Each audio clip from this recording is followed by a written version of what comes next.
Good day! Are we digitally ready? This is the question that teachers and learners are probably asking right now. With the advent of DepEd's Digital Rights program, the Open Educational Resources, or OER, was woven together and finally realized. This project prioritizes the necessity to enhance the digital literacy skills of every teacher and learner in the country. Our OER mission is to connect the disconnected. OER is indeed an innovative initiative with a lofty aim to get disconnected schools and last-mile schools connected through ICT even without an internet connection. It is designed to cater to the need of these schools for interactivity, digitalization, and delivery of 21st century skills that will ensure that every learner is future ready. Join us in another training workshop and learn more about open educational resources, whose primary purpose is to provide support and assistance to learners and teachers in this rapid advancement of technology.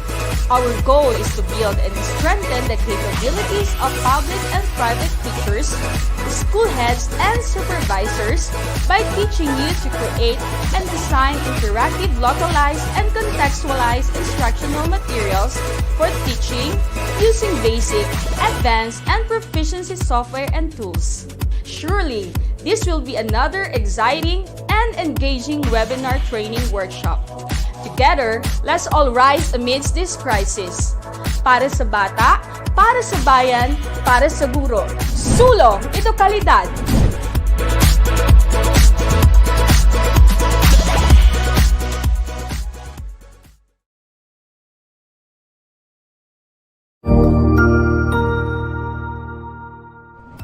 Magandang araw, Sir Wilbur po, at your service. Narito ang ETUlay upang gabayan ka sa inyong pag-aaral upang lubos na maunawaan ang iba't ibang paksa o subject. Ang ETUlay ay isang free online tutorial class na pinangungunahan ng ICT's Educational Technology Unit sa pamumuno ni Undersecretary Elaine Del B. Pascua. Ang programang ito ay hindi lamang para sa mga bata, kundi ito rin ay magsisilbing gabay sa mga magulang at mga guro kung paano nila ituturo o gagabayan sa bawat asignatura ang kanilang mga anak o mga estudyante. Sa kasalukuyan, ang self-learning module mula sa rehiyon ng Calabarzon at kilala sa tawag na Pivot ang ginagamit sa ating ETUlay online class. Kaya ano pang hinihintay ninyo? Ihanda na ang inyong mga ballpen o lapis, papel o kwaderno at samahan kaming itulay ang pagkatuto para sa bawat batang Pilipino. Sama-sama tayong magtutulungan para malampasan ang mga hamon sa panahong ito. Halina't matuto kasama ang inyong online tutor sa oras na ito.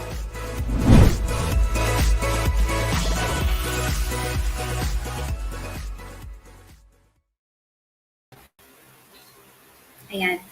Hello, grade 7 learners. Welcome back to our online tutorial.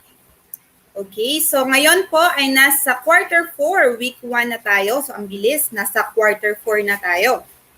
Shout out muna kila Jamir Lawrence, Nika Alarcon, Gabriel Herubin, Anto Ayego Andrel. Okay, good afternoon po. Good afternoon din po sa lahat ng grade 7 learners natin, sa mga magulang at sa mga kasamahan nating guro.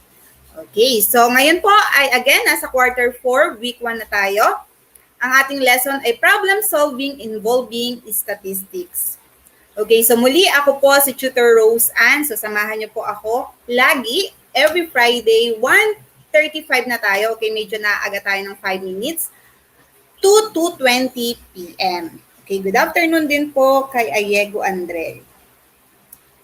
Okay, our objectives for today: define statistics, differentiate qualitative and quantitative data, and continuous and discrete variable.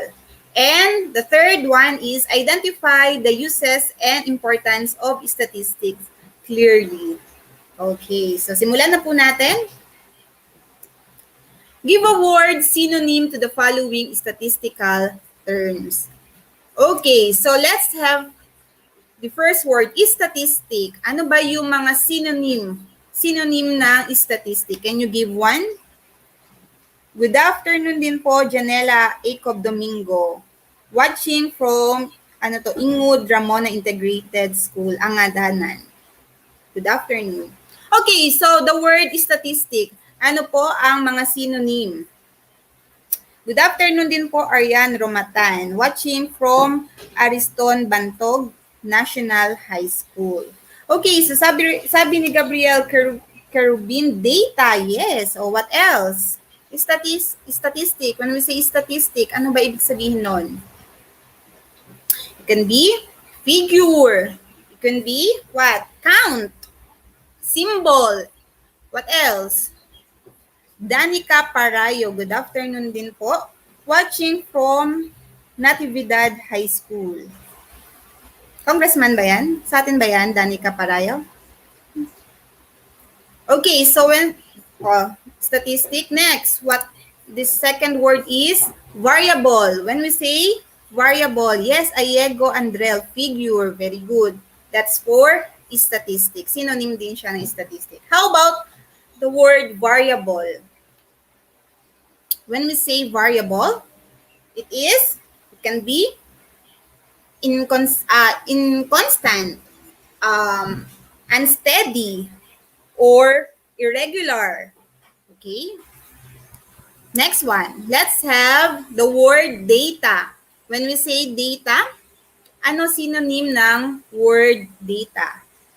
Yes, Ayego Andrel, irregular for variable. How about for data?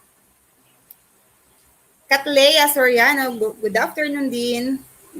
Watching from Ingud Ramona Integrated School, Angadanan. Sa Isabela. Okay, for the word data, ano bang mga synonym ng word data? Yes, Ayego, details. Yes, tama, details. O what else? Given numbers. What else? Ano pa? When we say data, input. Okay, pwede ring input. What else? Knowledge. Facts. Okay. So, pwede din. Next, when we say qualitative, the word qualitative, ano ang synonym ng qualitative? When we say qualitative, it can be what? Non-numerical. What else? Characteristics. What else? Qualitative.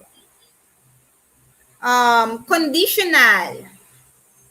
Laika May Susi, good afternoon po. Watching from Natividad High School. Is it Congressman Chodolo? Laika May? Okay. Kasi I'm from Congressman Chodolo, Natividad High School. Yes, sa Malolos. Okay, so those are the synonym for qualitative. How about this? Quantitative. When we say quantitative. Okay, so ano naman ang synonym word ng quantitative? Kathleen Mangiliman from Natividad High School. So quantitative, sa kanina qualitative, characteristics yon, non-numerical. How about for quantitative? Hi, Delisa Noblesa. Good afternoon din. So when we say quantitative, it is measurable. What else? Numerical. Okay, ano pa?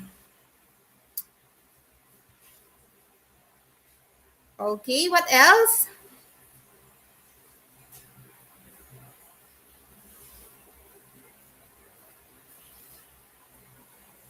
Ano daw yon? Ayego, quantitative, yes, measurable. Okay, so what else? Significant. Okay. How about the word discrete? When we say discrete, ano naman ibig sabihin ng discrete?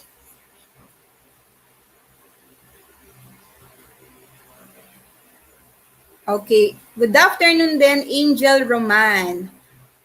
Mark Yuri, good afternoon din. Okay, the word discrete, ano ang synonym? So, ito ay, ibig sabihin yan, discontinuous. What else? Diverse or separate. Okay.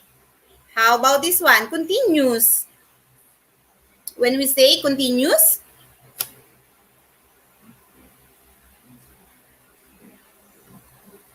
Samantha, Fulgencio.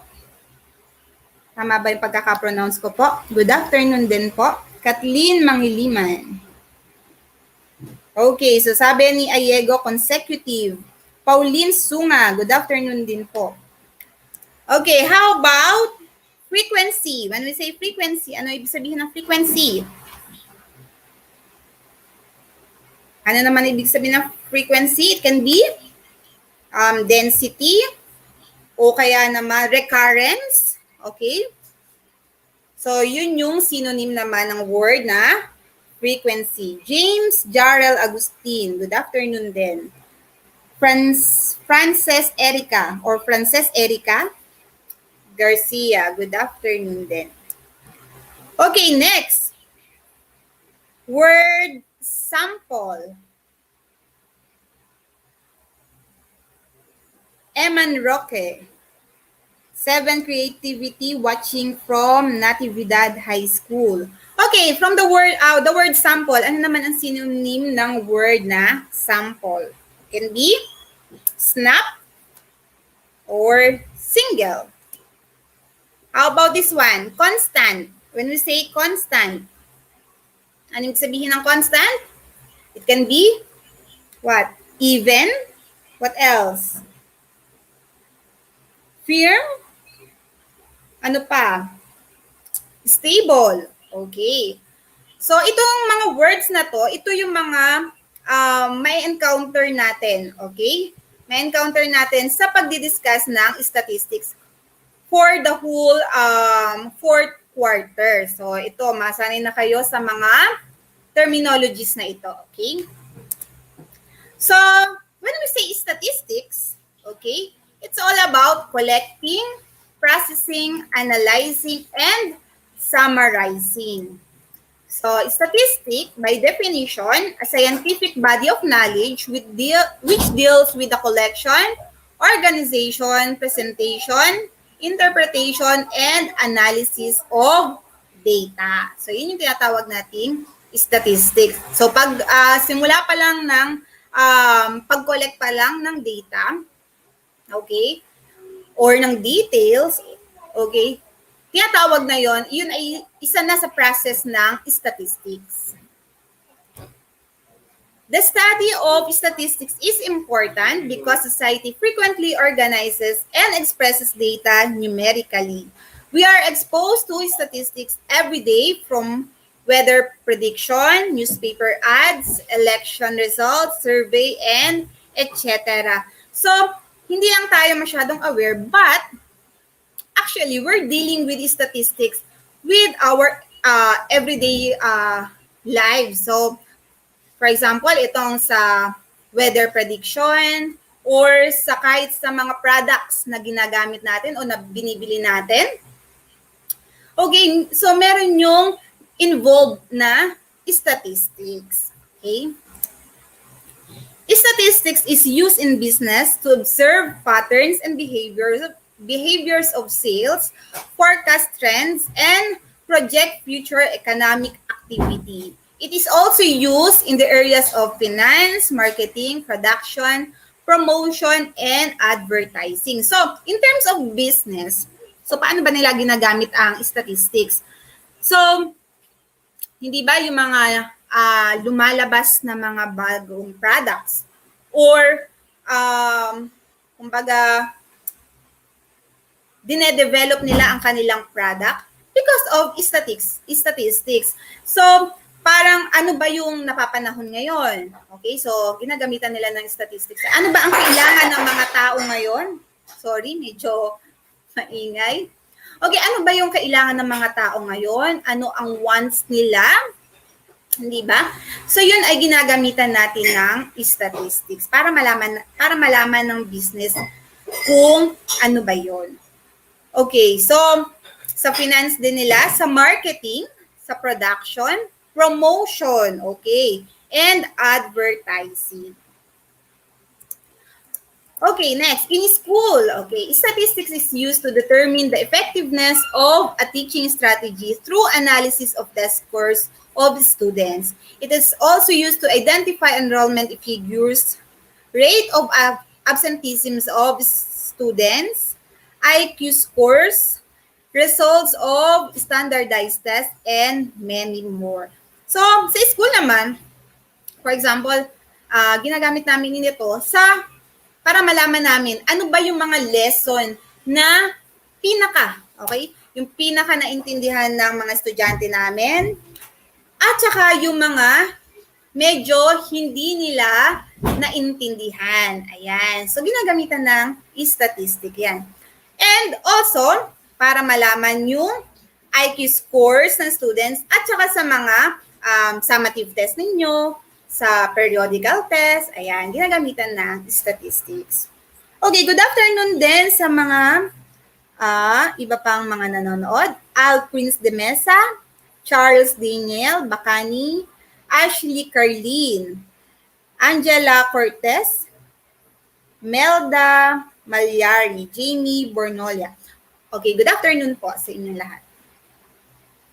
Okay, in government, statistics is used to assess the opinions and preference of the public on issues or even on candidates during elections. So, sa government naman, for example, ayan, malapit na ang eleksyon, ang halalan. Di ba, mapapansin natin sa mga balita, example, sa panahon ng election, di ba, nagkakaroon ng kung sino yung mga nangunguna sa survey. Ayan, statistics yon. Okay? Ano pa?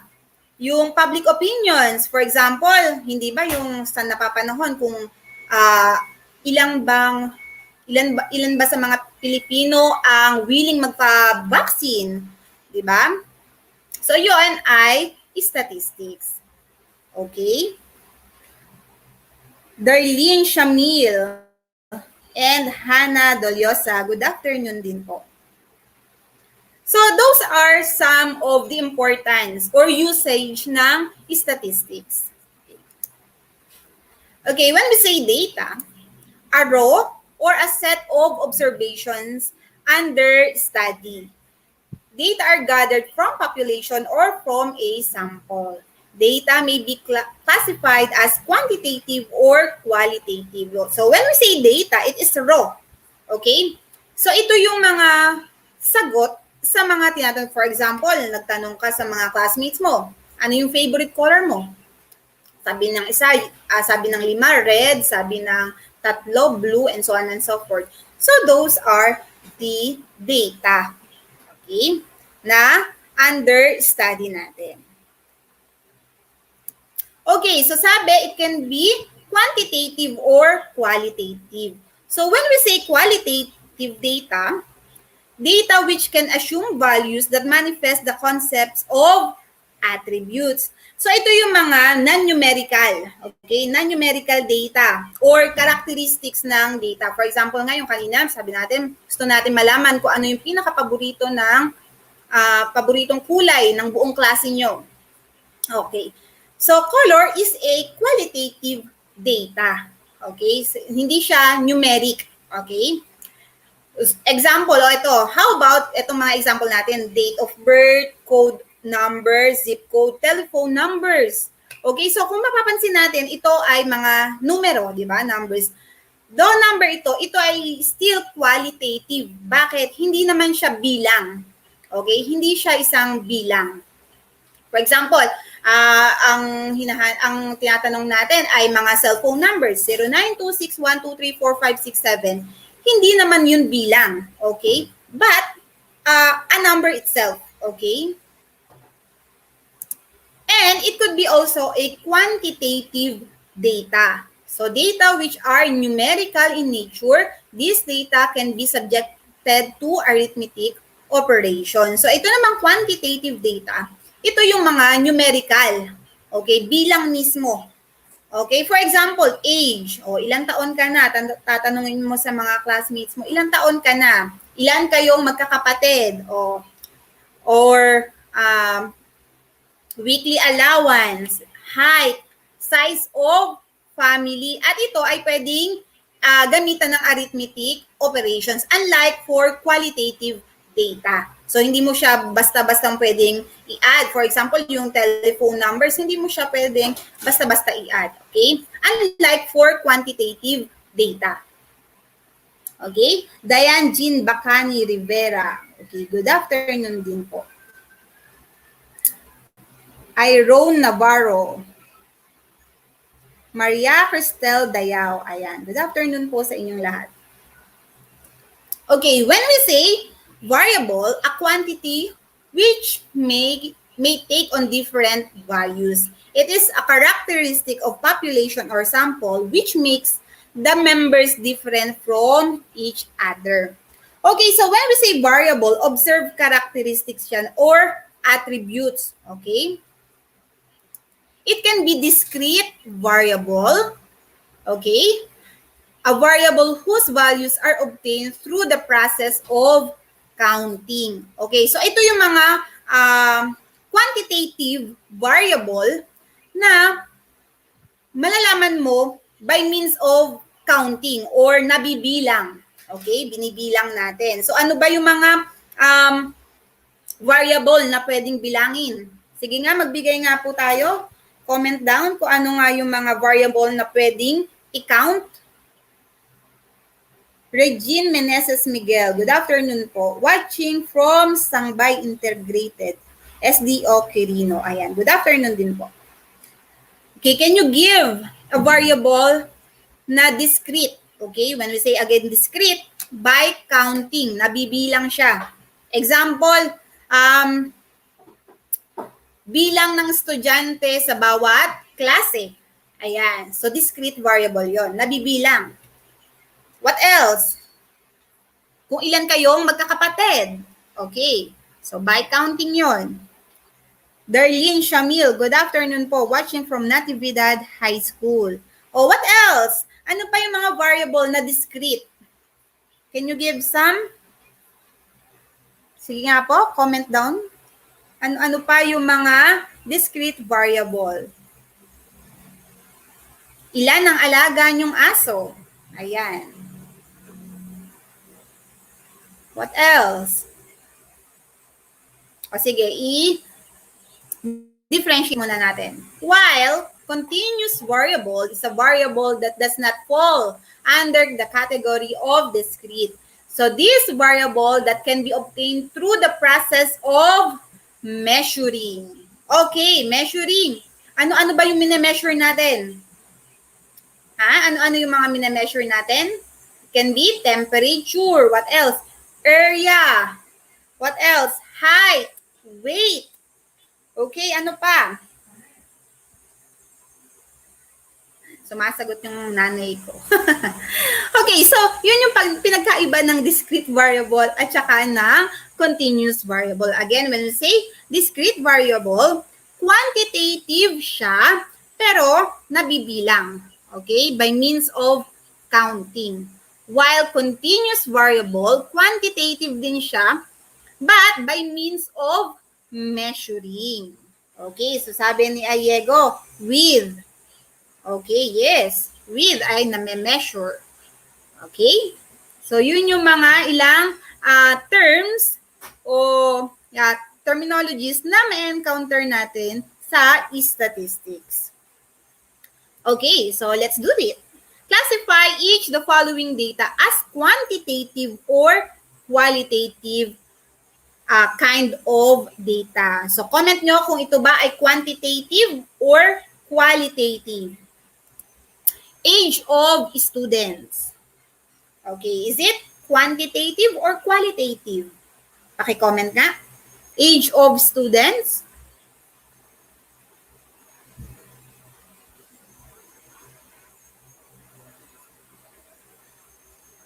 So again, when we say quantitative, numerical yan And qualitative, it can be characteristics or attributes. Okay, age of students. It is what?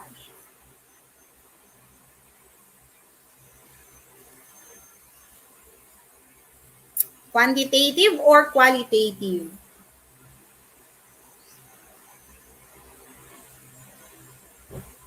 So that is quantitative, okay? Quantitative number, okay? Or numerical, may bilang. Okay, next, how about color of eye? Color of eye. Okay, sabi ni Shireen Zay Miguel, quantitative. Yes, quantitative yung age of students. How about number 2? Color of eye. Number 2, Ayego Andrel, qualitative. So, ano pa? How about the others? Shireen, yes, qualitative, number 2. Okay, color of eye is qualitative, characteristic or attribute ng variable or ng data. Okay, next, number of computers in the school. Number of computers in the school, is it quantitative or qualitative? Number 3.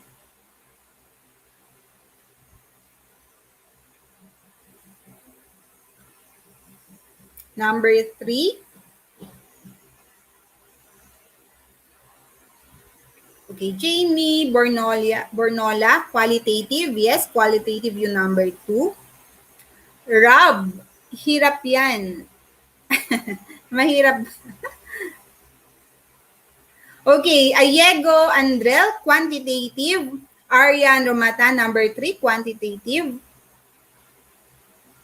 Okay, so number 3, lag. Ay, lag ba ako? Naglalag ba si teacher? Mukhang nakahinto na ako. Let me see. Exit ko muna ha. Tignan ko lang.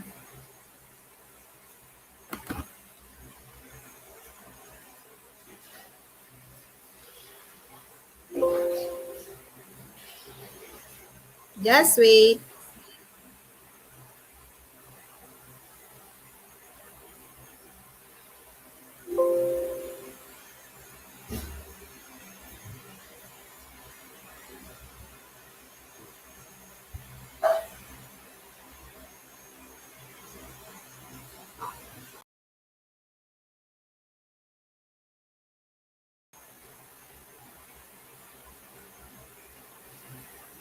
Okay? O, balik tayo kay number 3. Huminto kasi si teacher. Okay. Number 3, number of computers in the school. So that is quantitative. Yes, so tama si Rob. Okay, how about number 4? School logo. Is it quantitative or qualitative? School logo. That is what? Number 4, Arian Romatan, qualitative. Okay, Sam Galvez, qualitative. Shireen Zay Miguel, qualitative. So number 4 is a qualitative data. Okay, so tama yung mga sumagot na qualitative. Next, number 5, score in the entrance test. Number 5, how about number 5? Jamie Bornola, Rob Sebastian, qualitative, yes. And number 4, school logo is qualitative. Number 5, sabi ni Sam Galvez, quantitative. Okay, Arian Romatan, 5, quantitative. Ayego. So number 5 is also quantitative. Kasi ang score ay numerical. Okay, next. How about this? Identify each of the following data as continuous or discrete data. Number of mangoes harvested. What? Oh, is it continuous or discrete? Ano to? Number 1. Continuous or discrete? So that is discrete. Okay? How about 2? Sabi ni Rob, hirap recall pero still much remember. Okay, how about 2? Height of a building. Height of a building. Ito ay name-measure. O alin ba yung name-measure na data? Continuous or discrete? When we say height, measurable. Okay? So therefore, this one is a continuous data. Okay. Number 3, area of a circle. Okay, Arian Romatan, 1 discrete. Ayego Andrel, 2 continuous. Oh, number 2 is continuous. Yes. Kasi measurable yon, height. Okay? How about the area of a circle? Number 3, Ayego, sabi ni Ayego, continuous. Shireen, continuous. Sam Galvez, continuous. Okay, so kasi ang area ay measurable. Number of guests in a wedding. Okay, number of guests in a wedding, number 4. What is that? Number of guests in a wedding. So, nabibilang ba yon o name-measure? Number 4 is, yes, so tama naman si Ayego. Number 4 is a discrete, nabibilang. Dimensions of a whiteboard. Dimensions of a whiteboard, ano yon? Continuous ba yon or discrete? Number 5 is, okay, so ang dami palang sumagot ng number 4, discrete. Yes. So tama po kayo sa number 4. How about number 5? Ana Teres Apostol, watching from Natividad High School. Okay, Shireen Zay Miguel, number 5 daw ay continuous. So number 5 is continuous because dimension can be measured. Okay. Next, let's have the assessment. Okay, determine whether the given data is qualitative or quantitative. And classify quantitative data as discrete or continuous. So, sabihin nyo yung data kung qualitative ba yon or quantitative. At kung quantitative naman, discrete or continuous siya. Okay? Number 1, among 5,000 housewives surveyed, 4,500 recognized the Geom detergent bar. Is it qualitative or quantitative? Number 5, discrete. Ano ba yung ano natin kanina? Number 1, among 5,000 housewives surveyed, 4,500 recognized the Geom detergent bar. Is it qualitative or quantitative? Ano to? Qualitative ba or quantitative? Sabi ni Ayego is quantitative. So this one is quantitative. Yes, because we have the 4,500 recognized the Geom detergent bar. Okay, so sabi natin kapag quantitative, classify din natin if it is discrete or continuous. So since ito ay quantitative, okay, so sabihin nga natin kung discrete ba ito or continuous. Okay, quantitative, sabi ni Shireen. Okay, Arian Romatan, Jamie Bornolan. Okay, so quantitative siya, discrete or continuous? So si Ayego sabi, Ayego Andrel, discrete po, and Shireen Zay Miguel, discrete. So this is a discrete. Kasi na bibilang, counting siya yung 4,500 out of 5,000 housewives. Okay, so next, let's have number 2. A university named the top 5 courses taken from the last 3 years. Okay, so a university named the top 5 courses taken for the last 3 years. Okay, is it qualitative or quantitative? Okay, so discrete. Ano to? Quantitative ba or qualitative? Name the top 5 courses.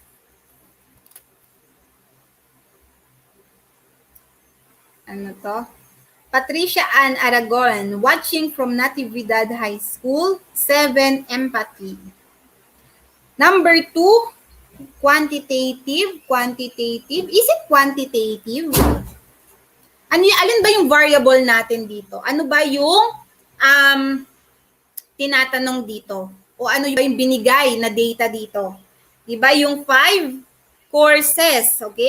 A university named the top 5 courses.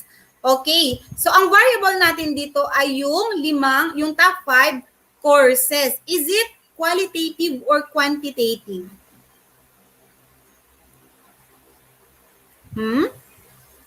Sabi po ni Kathleen Mangiliman, qualitative.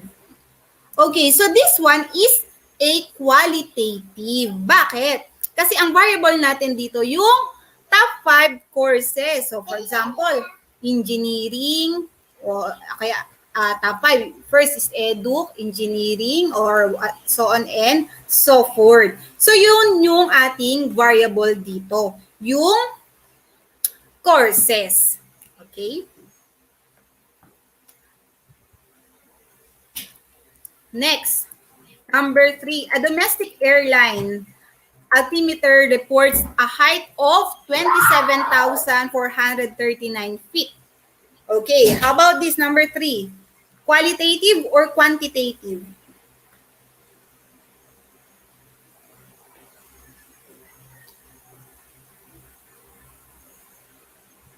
Oh, yes. Number 2 is qualitative. Number 3, sabi ni Arian Romatan, quantitative. Ayego Andrel, quantitative.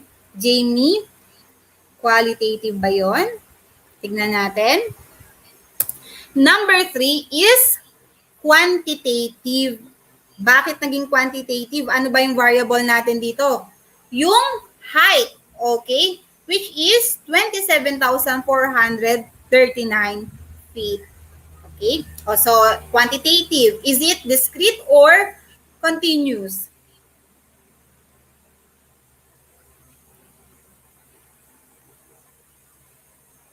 Quantitative. Yes, Kathleen Mangiliman, Shireen, Sam Galvez. Okay, quantitative. Is it discrete or continuous? Shireen Zay Miguel, continuous. Sam Galvez. Okay, so tingnan natin. So that is a continuous data. Bakit? Kasi ang variable natin ay yung height. Okay, height. So ang height, of course, hindi naman yon na bibilang, but na-measure. Okay.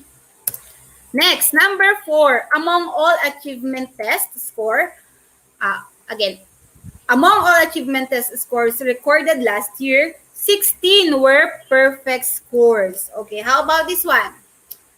Among all achievement test scores recorded, okay, 16 were perfect scores. Qualitative or quantitative? Number 4.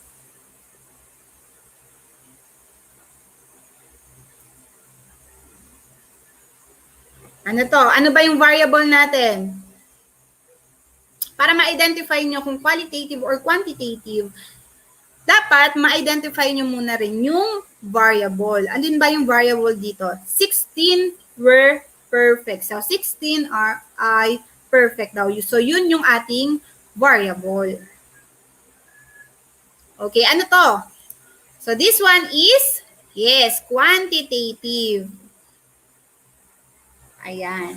Ang dami na palang sumagot. Ayan. Number 4 ay quantitative. Is it discrete or continuous? Itong number 4, discrete or continuous? Sabi ni Shireen, discrete. So this one is Discrete. Yes, kasi na bibilang. Okay. Nika Santos. Sam Galvez, discrete. Ayego Andrel. Okay. So, very good po. Okay, how about number 5? The number of points a basketball player made in the finals. Okay, the number of points a basketball player made in the finals. So, alin ba ang variable natin dito?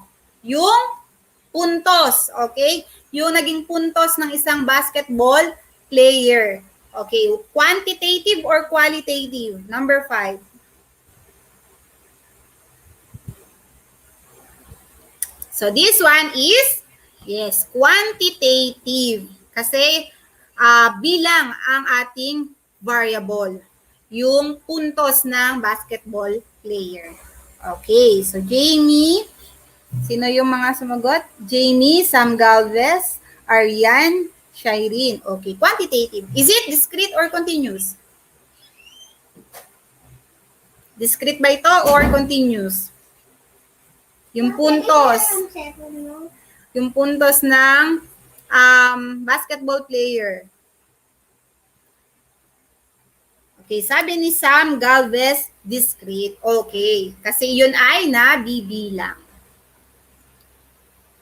Regine Alejado, yes. Okay, Kathleen Mangiliman. Okay, so let's have these additional activities. Determine whether the given data is qualitative or quantitative. Okay, number 1, color of a car. Qualitative or quantitative? Color of a car.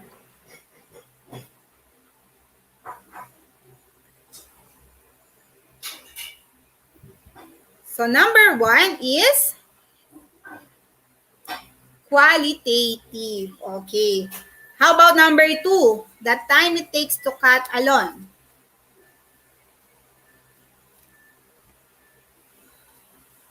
Okay, so quantitative daw, sabi ni Jamie Bornor. Okay. How about the martial status of faculty members in a university? Number 3. Okay. Okay, so tama po yung mga sumagot na quantitative yung number 2.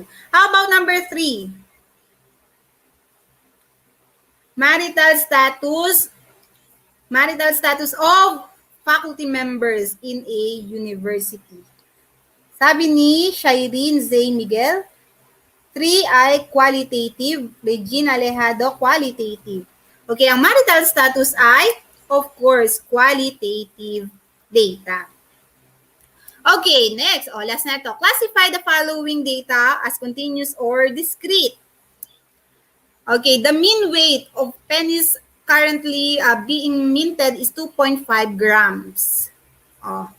Is it continuous or discrete?